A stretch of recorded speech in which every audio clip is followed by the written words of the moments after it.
হরত আবদুল্লাহ ইবনে মাসুদ রাক বলেন, কোনো কুকুরকেও আমার উপহাস করতে ভয় লাগে, এজন্য যে আমিও কিনা আবার কুকুরে পরিণত হয়ে যাই। যা হোক, এবার আমরা ঠাট্টা ও ব্যঙ্গ-বিদ্রূপের করুণ পরিণতি সম্পর্কীয় একটি ঘটনা শুনি। সুন্দর, সুশ্রী সুঠাম দেহের অধিকারী ফুটফুটে এক ছেলে। নাম ইরফান। পড়াশোনায় মোটামুটি ভালো। তার পিতা ইনকাম ট্যাক্সের একজন উকিল। সেই সুবাদে অভাব কি জিনিস তা কোনোদিন সে টের পায়নি। কিন্তু তার একটি মারাত্মক দোষ এই ছিল যে সে সর্বদা অহংকারবোধ নিয়ে চলাফেরা করত এবং গরিব ও মধ্যবিত্ত ছাত্রদের নিয়ে অহর্নিশ উপহাস ও ঠাট্টা বিদ্রূপ করে বেড়াত। তার সাথে যোগ দিত আরও কয়েকজন ধনীর দুলাল। তারা সকলেই ছিল ইরফানের মতোই অহংকারী। তবে ইরফান ছিল সেই দলের নেতা। একদিন তাদের স্কুলে রশিদ নামের একটি নতুন ছাত্র ভর্তি হল। তার গায়ের রং ছিল অত্যন্ত কালো। ইরফানের কয়েকজন সাথী ছেলেটিকে দেখে দৌড়ে এসে তাকে বলল, আমাদের স্কুলে একজন নতুন ছেলে ভর্তি হয়েছে। তাকে দেখে কেউ কেউ বলছে সে নাকি আফ্রিকার জঙ্গল থেকে পলায়ন করে এসেছে। ইরফান তো সর্বদা এই জাতীয় সংবাদের অপেক্ষায় থাকে। সুতরাং সংবাদ পেয়ে আর দেরি নেই। সাথে সাথে সাথীদের নিয়ে ছুটল ছেলেটিকে দেখার জন্য। ছেলেটিকে দেখেই মনে হল সে যেন বড় এক শিকার পেয়ে গেল। তাই সে প্রথমেই ছেলেটিকে কি মিস্টার নিগ্রো কি বলে সম্বোধন করল। আফ্রিকার কাল বর্ণের লোকদেরকে নিগ্রো বলা হয়। ইরফানের এই প্রাথমিক সম্বোধন নবাগত ছাত্র রশিদের হৃদয়কে মারাত্মকভাবে আহত করল। ব্যথায় ভারাক্রান্ত হয়ে উঠল তার হৃদয় মন। শেষ পর্যন্ত এই ব্যথা তার দুচোখকে অশ্রু সজল করে তুলল। টপ টপ করে দুফোঁটা অশ্রু ইরফানদের সামনেই গড়িয়ে পড়ল। কিন্তু এতে তাদের মনে একটু দয়া, মায়া সৃষ্টি হয়নি। তারা একের পর এক বিভিন্ন বাক্যবাণে রশিদের অন্তরকে চৌচির করতে লাগল।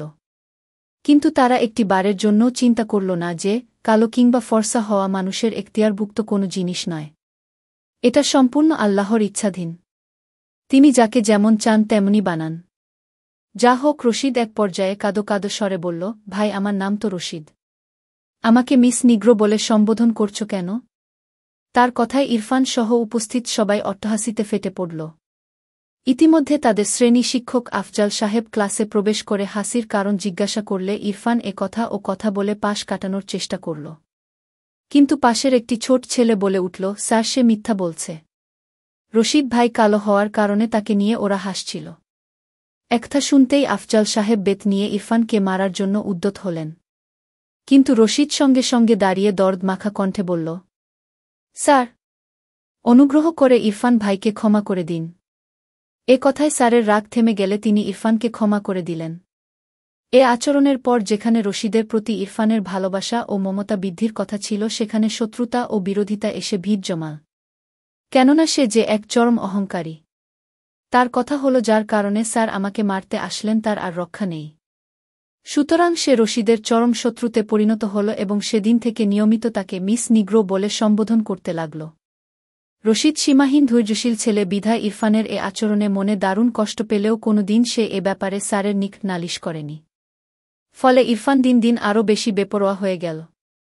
আল্লাহ তায়ালা তো বান্দার সব আমলি সর্বদা প্রত্যক্ষ করছেন।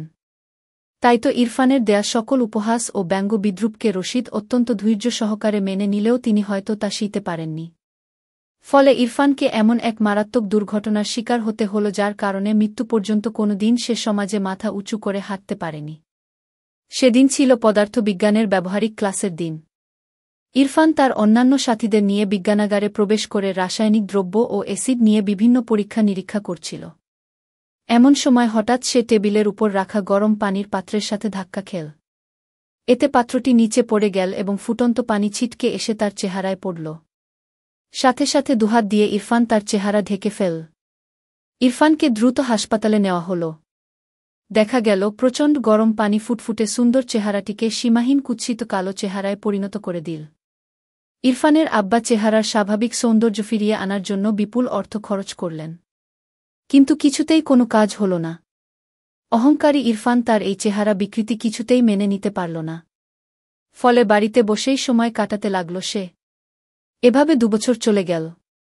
ইতিমধ্যে সে শুনল রশিদ মেট্রিক পরীক্ষায় বোর্ডে প্রথম হয়েছে এবং তার অন্যান্য সাথীরাও কলেজে ভর্তি হয়েছে। একদিন ইরফান তার পিতাকে বলল তাকে স্কুলে ভর্তি করে দিতে। তার কথা মতো পিতা তাকে স্কুলে ভর্তি করে দিলেন।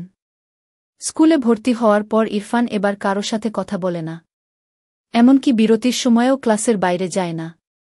একদিন ক্লাস শেষে বইপত্র নিয়ে সে ক্লাসরুম থেকে বের হচ্ছিল। হঠাৎ তার কানে ভেসে এলক কে জেন বলছে, ভাই, এমন বিশ্রী চেহারা তো আর কোনোদিন দেখিনি। আরেকজন বলছে, আমি তো এই কুৎসিত চেহারা দেখে ভয় পেয়ে গিয়েছিলাম। এ কথাগুলো শুনে ইরফানের মনে হল কে যেন তার হৃদয়ে একের পর এক বর্ষার আঘাত করে চলেছে। ইরফান আজ বুঝতে পারল কাউকে উপহাস কিংবা বিদ্রূপ করলে হৃদয়ে কি পরিমাণ ব্যথা অনুভূত হয়।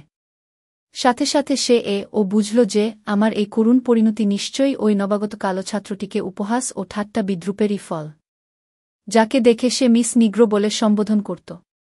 তাই পাঠক পাঠিকা ভাইবোনদের নিকটলেক্যের পক্ষ থেকে বিনীত অনুরোধ এই যে, কেউ গরিব কিংবা কালো হলে অথবা যে কোনো দিক দিয়ে নিচু স্তরের হলে তাকে অহংকার বশত তাচ্ছিল্যের চোখে না দেখি এবং তাকে নিয়ে কোনোদিন কখনো যেন উপহাস না করি। আল্লাহ আমাদের তৌফিক দিন। আমিন। ছুম্মা আমিন।